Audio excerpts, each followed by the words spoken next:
Sometimes life unexpectedly reshuffles all the cards.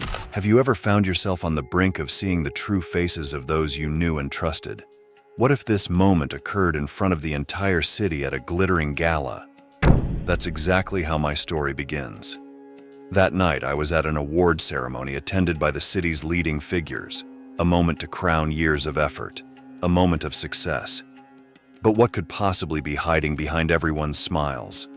My wife, the woman who had been by my side for 10 years, leaned in and whispered a secret to me that shook my entire world. This secret would deeply shake me and shape the rest of my life.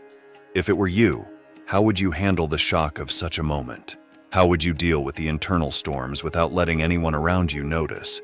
Before we dive into my story, don't forget to subscribe and like this video to not miss out on the most striking stories about infidelity and marriage.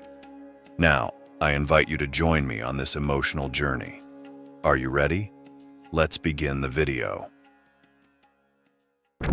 That evening, at the Crystal Chamber of Commerce event, I was about to receive an award.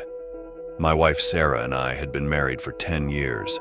That night, I was supposed to receive an award summarizing the years we had dreamed of the future together. However, sitting next to Sarah was my business partner and former friend, Eric, who was about to serve me the cruelest form of betrayal that night. A year ago, while I was bogged down with work, Sarah and Eric started planning the company's annual Vegas conference. It all seemed innocent at the time. However, I felt something was going on between them, and these feelings turned into a real nightmare on the night of the award ceremony. A few weeks before the ceremony, Sarah had decided to go to Vegas with Eric. As I waited to receive my award, Sarah leaned in and whispered, "I'm going to Vegas with Eric. I'll be with him this weekend." "What does that mean, Sarah?" I whispered back. She simply replied, "I'm following my desires, Ron. We'll talk after the weekend." At that moment, I turned to Eric, who shot me a look that contained both mockery and triumph. Sitting next to him, his wife Linda looked unhappy, despite being part of the plan. When my name was announced, I stood up and accepted my award. At that moment, amidst the applause of the entire hall, I saw Sarah place her hand on Eric's knee. During my speech, I deviated from my planned text and omitted thanking Sarah, ending my speech early. After the ceremony, as we headed home, Sarah said in a mocking tone, "You didn't even mention my name, I see." I turned to Sarah, took off my ring, and said, "Do what you're going to do this weekend, but remember, everything is going to change." And that weekend, everything indeed came crashing down. On Sunday morning, I called my lawyer to prepare divorce and business partnership termination papers. I had decided to completely sever ties with Eric.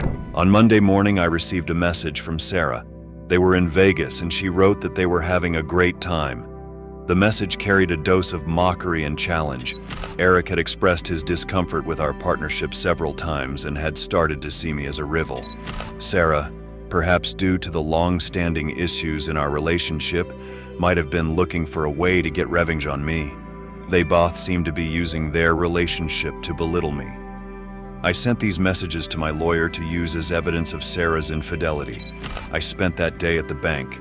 I closed Sarah's credit cards and started severing our financial ties. When I returned home, I packed her belongings into garbage bags and loaded them into her car. Our house was now just my house. Sarah's return was dramatic. I met her at the door and told her she no longer lived here. There was no place for her in this house anymore. She was shocked, perhaps finally realizing the consequences of her actions for the first time. Later, it came out that Eric was HIV positive and had knowingly not shared this information with Sarah. I took legal action against him. As a result of the trials, Eric was sentenced to a long prison term. Ironically, their betrayal and mockery prepared their own ends. Everything has a price, and they learned this in the most painful way possible. A few weeks later, our divorce was finalized and I met Sarah for the last time. That day, we looked at each other for the last time. As we parted, I said, "Good luck, Sarah," and those were our last words to each other.